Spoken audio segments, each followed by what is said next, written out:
Hello students, I am DK Shukla और कुछ strategy discuss करने जा रहे हैं हम लोग रिलेटेड टू यूपीएसआई 2021, जिसमें सबसे पहले मैं आपको स्ट्रेटजी की फॉर्म में सबसे पहले बता देता हूँ वो शॉर्ट में कि है क्या।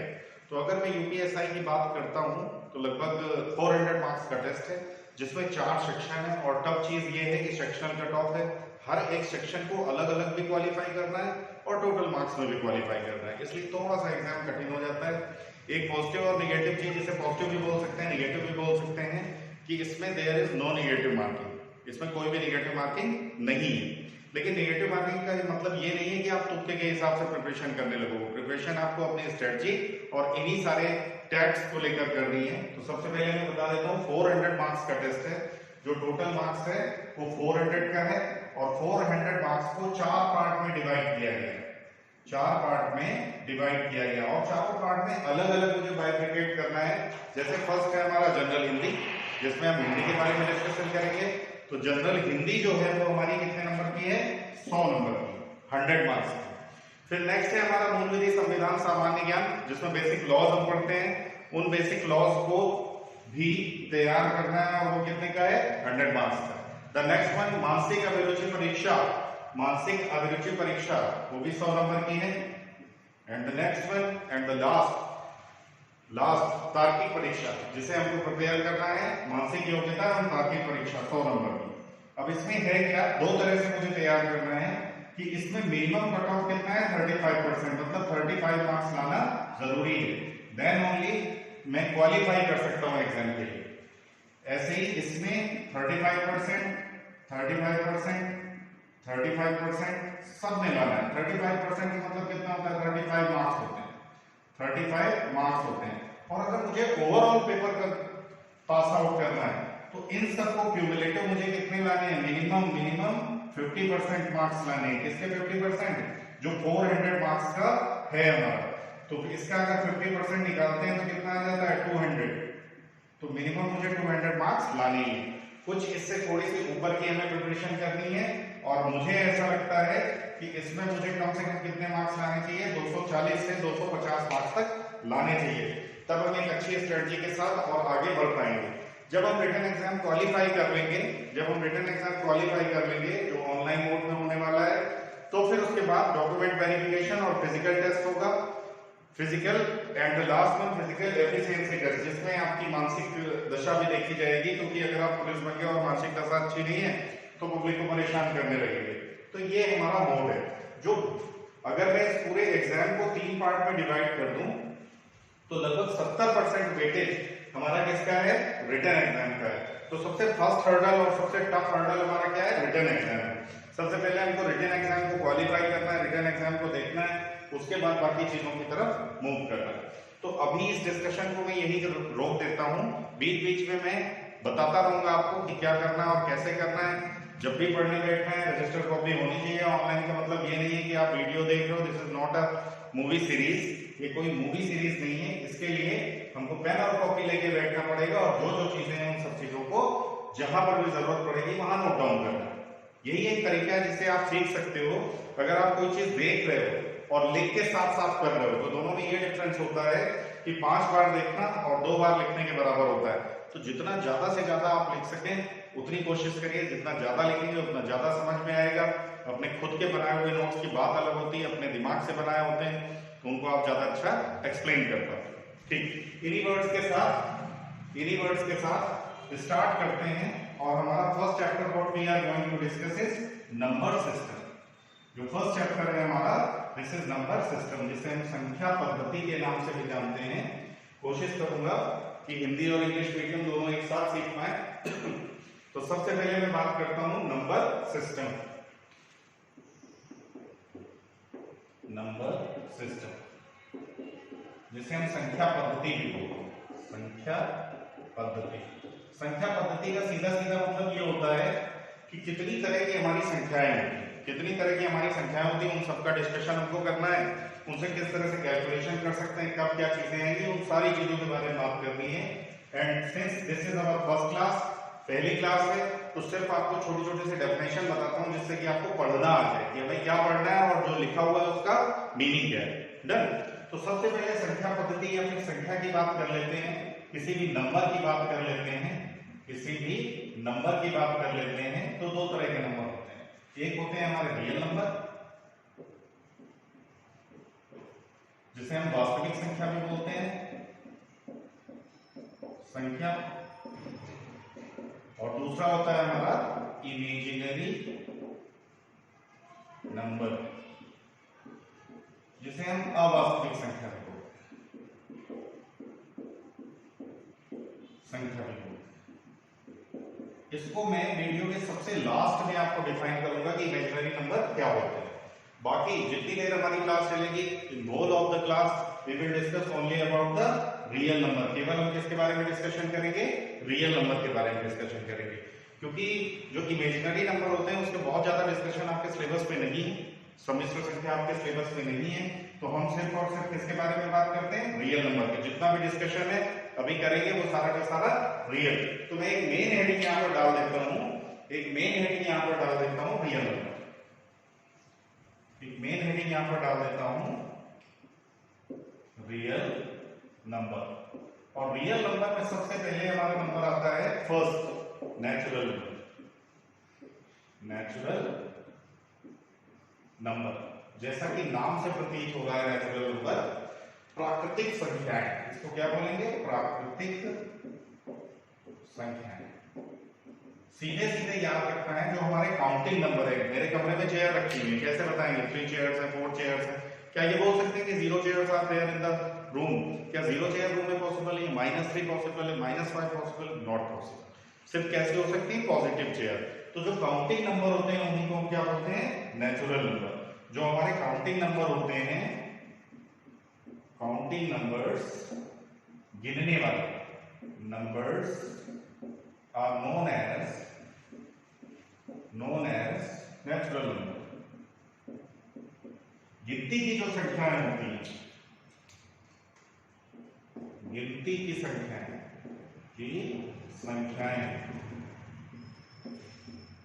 उसे हम क्या बोलते हैं? Natural number. ऑब्वियसली जैसे अगर मैं यहाँ पर लिखूं कि कौन कौन से होते हैं, तो 0 चेयर्स रूम में नहीं बताई जाती है। फिर स्टार्ट फ्रॉम 1, 1 कुर्सी है, 2, 3, हो सकता है 10,000 रुपए आप गिन रहे हो तो 10,000 हो गया, काउंटिंग है। हो सकता है आप 1 करोड़ गिन रहे हो तो वो भी क्या है? सारे के सारे हमारे नेचुरल नंबर्स हैं। थोड़ा सा ध्यान देना, जिन चीजों को भी गिना जा सकता है, क्या 1.5 कुर्सी पॉसिबल है? नहीं पॉसिबल। तो इसमें 1.5 कहीं नहीं आएगा, 10.7 कहीं नहीं आएगा। नंबर कैसे होने चाहिए? कंप्लीट नंबर होने चाहिए। तब इसी का एक दूसरा भैया आ जाता है जिसकी बात हम करते हैं, and this is known as पूर्ण संख्या, जिसको हम बोलते हैं पूर्ण संख्या, यानी होल नंबर। और होल नंबर कैसे डिफाइन करेंगे?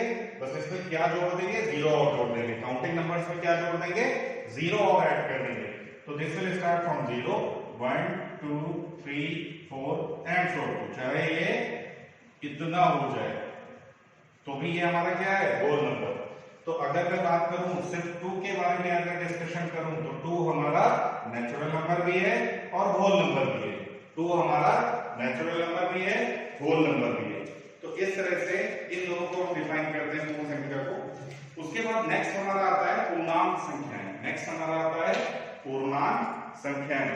तो पूर्णांक संख्याओं का बहुत सीधा सा कॉन्सेप्ट है। इरेज कर दो इसे, देख लेना बैक करके अगर आपको कहीं पर दिक्कत हो। थोड़ा इधर साइड से लिख देता हूं जिससे काफी सारी चीजें एक साथ आ जाए। द नेक्स्ट वन इज पूर्णांक संख्याएं। पूर्णांक संख्याएं जो इंग्लिश मीडियम से हैं, इंटीजर्स। अब इंटीजर्स का मीनिंग क्या होता है? इंटीजर का मीनिंग होता है कि इसमें पॉजिटिव नंबर भी आएंगे और निगेटिव नंबर भी आएंगे। यानी मैं अगर स्टार्ट करूं तो -इंफिनिटी से स्टार्ट होगा और कहां तक जाएगा? +इंफिनिटी। इंफिनिटी का मतलब होता है अनंत, जिसके बारे में कोई ज्ञान नहीं है। मैं नंबर बढ़ाता चला जा रहा हूं, तो कहां पर पहुंच जाऊंगा? अनंत पे पहुंच जाऊंगा। जैसे मेरे सिर पे अनंत बाल है, मतलब मैं अपने सिर के लिए ये बात नहीं बोल सकता, आपके सिर पे अनंत बाल है, ऐसा मैं बोल सकता हूँ। मेरे में तो काउंटेबल धीरे धीरे करके काउंटेबल हो रहे। By the way right now infinite नहीं है, लेकिन आगे चल के काउंटेबल हो जाएगा। सो यहां से मैंने स्टार्ट किया, -1001 आया और चले आगे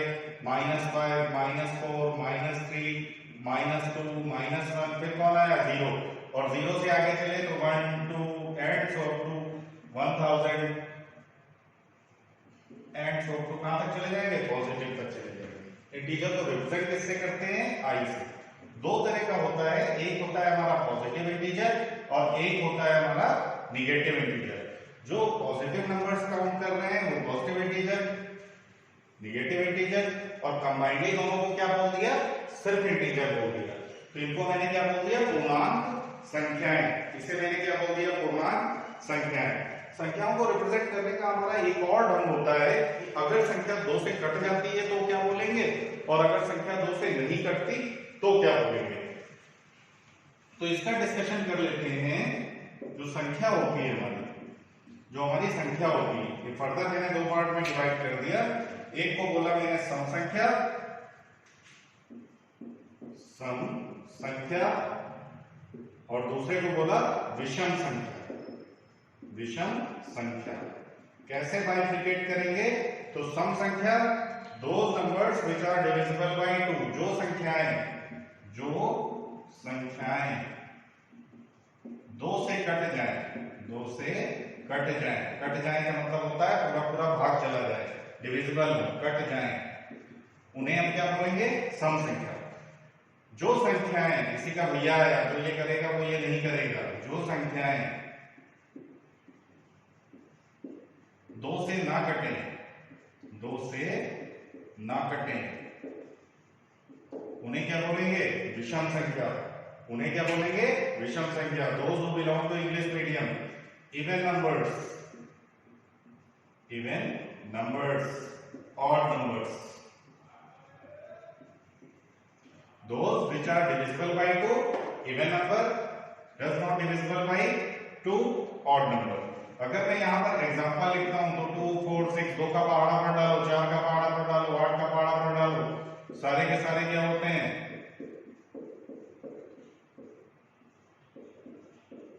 सारे के सारे क्या होते हैं, हमारे इवन नंबर है। चलो 8 कर देता हूं, ठीक।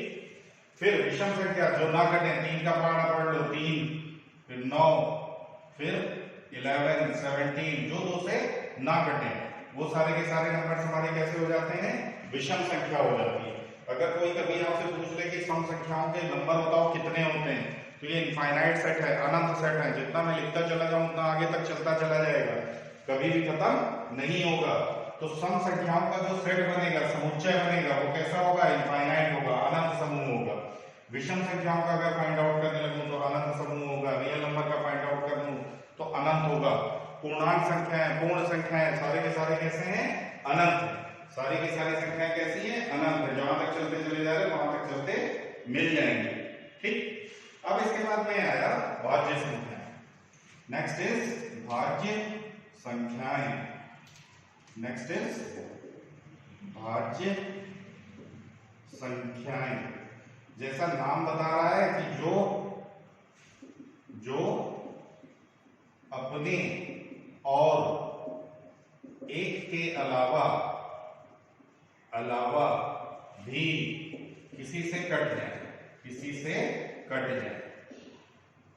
जो इंग्लिश मीडियम से हैं तो इसका नाम हो गया हमारा डिविजिबल नंबर। इसका नाम क्या हो गया, डिविजिबल नंबर।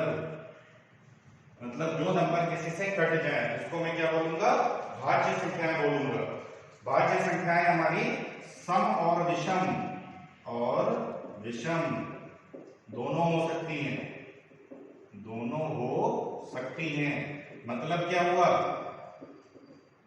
तो जो हमारे डिविजिबल नंबर्स हैं, दीज में बी इवन और ऑड। जैसे जस्ट एग्जांपल में लेता हूं, जैसे मैंने यहाँ पर नंबर लेने शुरू कर दिए, एग्जांपल लिया, 2 आ गया, 6 आ गया, 9 आ गया, 12 आ गया, 15 आ गया, एंड सो टू। अगर मैं 2 को काट देता हूं तो नहीं होगा, यहाँ पर 4 कर देता। ये देखिए 4 से तो कट ही जाएगा, 1 से भी कट जाएगा, लेकिन इसके साथ साथ इसका एक फैक्टर हमारा 2 भी है। 6 को लिया, 3 क्रॉस 2, 3 से भी कट रहा है, 2 से भी कट रहा है। 9, 3 3 जा 9, 3 तिरका 9, 3 चौको 12, 3 पंजे 15। मतलब ये 15 और 1 के अलावा भी किसी से कटने को तैयार है।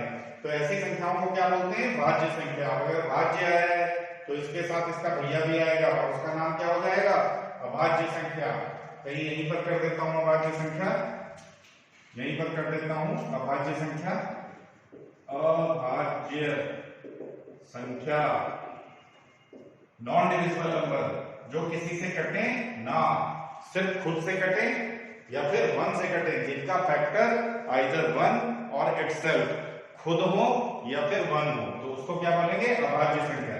जैसे मैंने लिया 2, जैसे मैंने लिया 7, जैसे मैंने लिया 11, 13, सो 37 और आगे तक चलते चले जा सकते हैं। ये भी समुच्चय हमारा कैसा होगा, इनफाइनाइट। क्या 2 को 2 के अलावा और कोई काट सकता है? नहीं काट सकता। क्या 7 को 7 के अलावा कोई काट सकता है? नहीं काट सकता। तो ऐसे नंबर्स को मैं क्या बोलूंगा, ऐसे नंबर्स को मैं बोलूंगा अभाज्य संख्या। ऐसे नंबर्स को क्या बोलूंगा, अभाज्य संख्या। क्या बच्चों बात समझ में आ गई होगी? बहुत आसान आसान सी चीजें हैं, इनमें कोई गम नहीं है।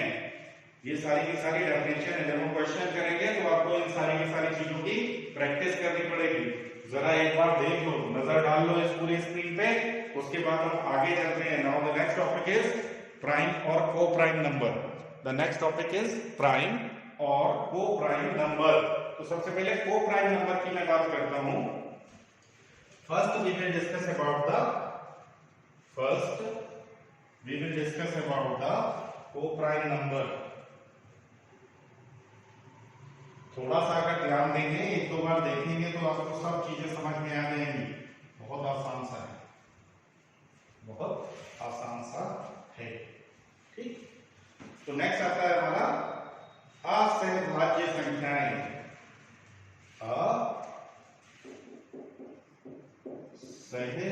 असहभाज्य संख्याएं यानी को प्राइम नंबर। को प्राइम नंबर, को प्राइम नंबर। ठीक, किसी को पता है डेफिनेशन? कोई बताएगा क्या होते हैं हमारे को प्राइम नंबर? को प्राइम नंबर वो नंबर होते हैं, सह अभाज्य संख्याएं वो संख्याएं होती हैं जिनके बीच में केवल एक फैक्टर हो, और वो फैक्टर भी क्या हो, 1। जैसे मैंने दो नंबर्स का सेट ले लिया 4,9, एक एग्जांपल ले लिया मैंने 4,9, तो इनके बीच में क्या कोई कॉमन फैक्टर है? नहीं है। 4 9 से डिवाइड नहीं हो सकता। सीधे सीधे बोल देते हैं कि अगर एक नंबर से दूसरा नंबर डिवाइड हो जाए तो सहभाज्य, और नहीं तो असहभाज्य, को प्राइम नंबर। जैसे मैंने यहाँ पर ले लिया 11 और 33 ले लिया, बताओ को प्राइम नंबर है कि नहीं है? नहीं है। क्यों? क्योंकि 11 से अगर 33 को डिवाइड करूंगा तो ये डिवाइड हो जाएगा और मैं एक पूर्णांक संख्या दे देगा, तो इसका मतलब ये हमारा नहीं है। This is not an example of को prime number. This is not an example of को प्राइम नंबर। ये बात भी समझ में आ गई। नाउ द नेक्स्ट इज परिमेय संख्या। परिमेय संख्या, जल्दी से बताओ कोई कि क्या है ये? Rational numbers. रेशनल नंबर्स, ध्यान से समझना है। इन तीनों को अलग से इसीलिए ले रखा है, इन तीनों को अलग से इसीलिए ले रखा है कि ये इंपॉर्टेंट है। क्वेश्चन आते हैं, इनसे क्वेश्चन मिलते हैं। तो सबसे पहले मैं अपनी परिमेय संख्याओं की बात करूं तो those number which can be represented in form of p upon q। जो भी नंबर्स, जो भी संख्याएं, जो संख्याएं p अपॉन q, अगर जिनको p अपॉन q नहीं पता है इधर साइड में देखें, कोई भी चीज जो p अपॉन q की फॉर्म में लिखी जाती है उसको बोलते हैं भिन्न, फ्रैक्शन, उसको बोलते हैं फ्रैक्शन। ऊपर वाले को बोलते हैं न्यूमरेटर, नीचे वाले को बोलते हैं डिनोमिनेटर। डिनोमिनेटर हिंदी में अंश, अंग्रेजी में डिनोमिनेटर और हर। ठीक है, तो जिन नंबर को, जो संख्या p अपॉन q की फॉर्म में लिखी जा सके, की फॉर्म में लिखी जा सके, उसी को हम क्या बोलते हैं? परिमेय संख्याएं। कोई भी होल नंबर या नेचुरल नंबर की बात कर ले, सारे नेचुरल नंबर हमारे परिमेय संख्याएं होती हैं। जैसे मैंने यहाँ पर लिखना शुरू किया 3/2, 8/2 कर दिया, इस तरह से एटसेट्रा लिखते चले जाते हैं तो सारे के सारे नंबर हमारे कैसे हो जाएंगे, परिमेय संख्या। अब परिमेय आया तो इसका भैया जरूर आया होगा अपरिमेय संख्या। अपरिमेय संख्या, तो जिन नंबर को लिख देता हूं, इसको बोलेंगे रेशनल, तो इरेशनल नंबर। इरेशनल नंबर, तो जिन नंबर्स को, those number which can not be represented in form of p upon q are known as अपरिमेय संख्या। तो जिन संख्याओं को p अपॉन q की फॉर्म में नहीं लिख सकते,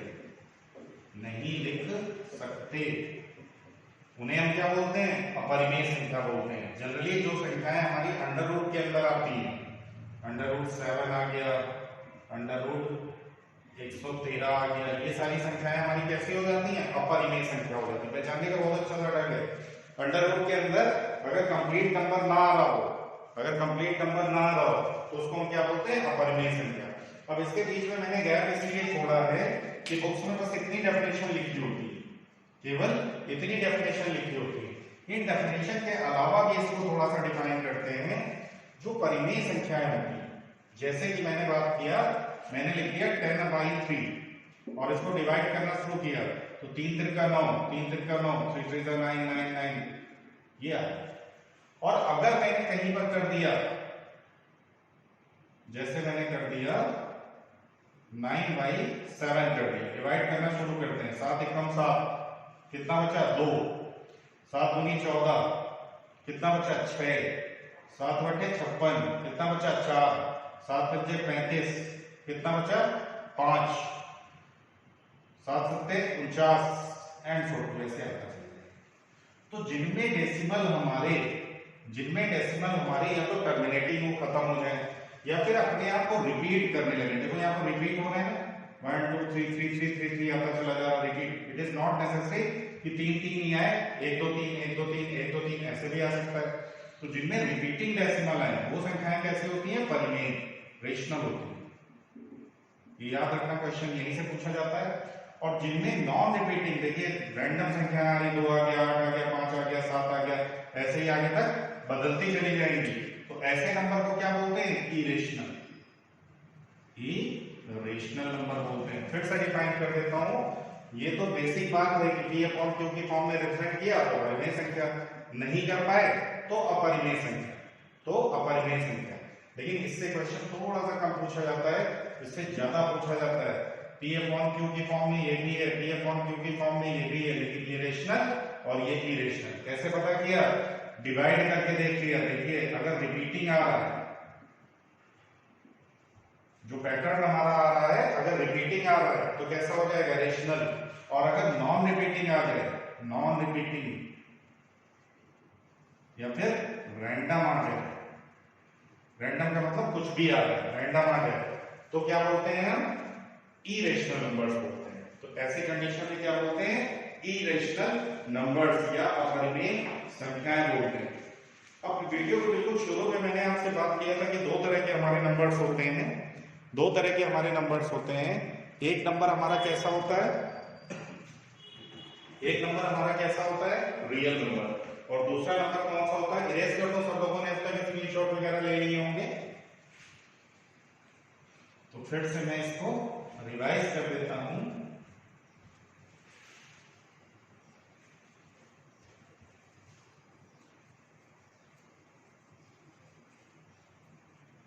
ये हो गया रिवाइज। और बिल्कुल शुरू में मैंने बात किया था कि संख्या या फिर नंबर कितनी तरह के थे, 2 तरह के थे।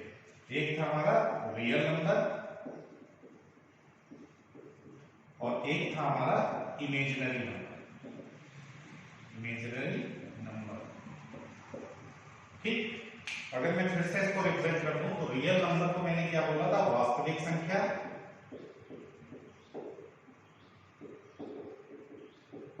और इसको बोला था अवास्तविक संख्या। थोड़ा मात्रा में गड़बड़ हो सकती है, थोड़ा सा मैनेज करना। ठीक, ये है हमारा रियल नंबर, ये है हमारा इमेजिनरी नंबर। अभी तक जितनी चीजें पढ़ी हमने, पूर्णांक संख्या, integer, non integer, rational, irrational और भाज्य संख्या, सहभाज्य संख्या, जितनी भी चीजें हमने पढ़ी, वो सारी की सारी चीजें हमारी क्या थी? Real number. अब बात कर लेते हैं इमेजिनरी नंबर की। वैसे जो लोग साइंस के नहीं, जिन लोगों ने साइंस से पढ़ाई नहीं किया है, उनके बारे में बता देता हूं। जिन्होंने साइंस से नहीं पढ़ा उनको इमेजिनरी का ज्ञान नहीं होगा। क्यों? क्योंकि उनको इमेजिनरी नंबर पढ़ाया नहीं गया। बस अगर 10th में आपने हो सकता है पढ़ाओ, उसमें थोड़ा सा बताया जाता है कि जब हम रूट्स वगैरह पढ़ते हैं, क्वाड्रेटिक इक्वेशन पढ़ते हैं, तब बताया जाता है। मैं नए सिरे से बताता हूं। तो जितने भी नंबर आपने देख रखे हैं वो सारे के सारे रियल नंबर। इमेजिनरी नंबर में सिर्फ छोटा सा कॉन्सेप्ट है कि अगर अंडर रूट के अंदर माइनस आ जाए, अंडर रूट के अंदर अगर माइनस साइन आ जाए, चाहे वो -a लिखा हो, चाहे वो -7 लिखा हो, चाहे वो अंडर रूट -111 लिखा हो, अंडर रूट के अंदर अगर माइनस आ गया तो वो संख्या कैसी हो जाएगी? इमेजिनरी नंबर हो जाएगी। वो संख्या कैसी हो जाएगी? इमेजिनरी नंबर हो जाएगी। अंडर रूट के अंदर माइनस आते ही संख्या हमारी कैसी हो जाएगी? अवास्तविक हो जाएगी। संख्या हमारी हो जाएगी अवास्तविक। ये भी बात समझ में आ गई। तो रियल नंबर और इमेजिनरी नंबर या फिर संख्या पद्धति की डेफिनेशंस की बात करें तो यहां से हमारी डेफिनेशन कंप्लीट होती है। एक और चीज बची हुई है। अगर मैं इस संख्या की बात करूं, मतलब इन दोनों को कंबाइंड कर दूं, रियल नंबर और इमेजिनरी नंबर को कंबाइंड कर दूं, तो ऐसी संख्या को हम बोलते हैं सम्मिश्र संख्याएं। थोड़ा सा मेहनत कर लेना हिंदी, संख्याएं, जिसे हम इंग्लिश में क्या बोलते हैं? Complex number. कॉम्प्लेक्स नंबर बोलते हैं। ठीक, अगर इन दोनों को अलग अलग लिख दिया जाए, तो रियल नंबर और इमेजिनरी नंबर आपको समझ में आ गया कि क्या है। लेकिन अगर दोनों को जोड़ के लिख दिया जाए तो क्या बोला जाता है? सम्मिश्र संख्याएं। अब इनका रिप्रेजेंटेशन कैसे होता है? तो सबसे पहले रियल नंबर लिखेंगे प्लस यहां पर इमेजिनरी नंबर लिखेंगे, जो भी नंबर दिया होगा, बस इसके साथ आई का साइन जोड़ देते हैं। वैसे तो इसका नाम होता है आयोटा, लेकिन आपको बहुत ज्यादा मतलब नहीं है। आई लिख दिया और जो भी इमेजिनरी नंबर आएगा वो यहां पर लिख दिया। वो कहां पर लिख दिया? इमेजिनरी नंबर यहां पर लिख दिया। जैसे 2 + 3i ये लिखा हुआ, 2 + 3i लिखा हुआ। तो इसमें 2 क्या है? रियल पार्ट, रियल नंबर है। 3 क्या है? रियल नंबर है। लेकिन इसके साथ आई आ गया है, इसलिए ये वाली संख्या कैसी है? अवास्तविक। ये वाली संख्या कैसी है? अवास्तविक। और ये कैसी है? वास्तविक। ये कैसी है? वास्तविक। दोनों को ऐड कर दिया तो क्या बन गया है? कॉम्प्लेक्स नंबर बन गया, सम्मिश्र संख्या बन गई। बात समझ में आई होगी। फिर से एक बार रिपीट कर देता हूं। ये रियल नंबर और ये भी रियल नंबर, ये दोनों हमारे रियल नंबर है, लेकिन रियल नंबर के साथ मैंने आई लगा दिया, इमेजिनरी जोड़ दिया और फिर कंबाइंडली दोनों को लिख दिया। तो ऐसी संख्या को मैं क्या बोलता हूं? सम्मिश्र संख्या। जेड से रिप्रेजेंट करते हैं। थोड़ा सा याद रखिए इसको। ये जो आपने किताबें खरीद रखी होंगी उनमें नहीं मिलेगा आपको। तो इसको रिप्रेजेंट कैसे करते हैं? कैपिटल जेड से रिप्रेजेंट करते हैं। कैपिटल जेड से रिप्रेजेंट करते हैं। तो ये थी कुछ theory about the number system. Number system की थ्योरी थी। होपफुली आपको समझ में आया होगा। फिर से मैं आपको इंस्ट्रक्शन दे देता हूँ। 2 चीजें हैं। फर्स्ट तो मैं थोड़ा सा तेज पढ़ाता हूँ, आपको भी तेज पढ़ना पड़ेगा, और जितना जल्दी कर लो तो बेहतर है। अच्छा रिवीजन कर पाएंगे, उतने ज्यादा नंबर ऑफ क्वेश्चंस कर पाएंगे। डन।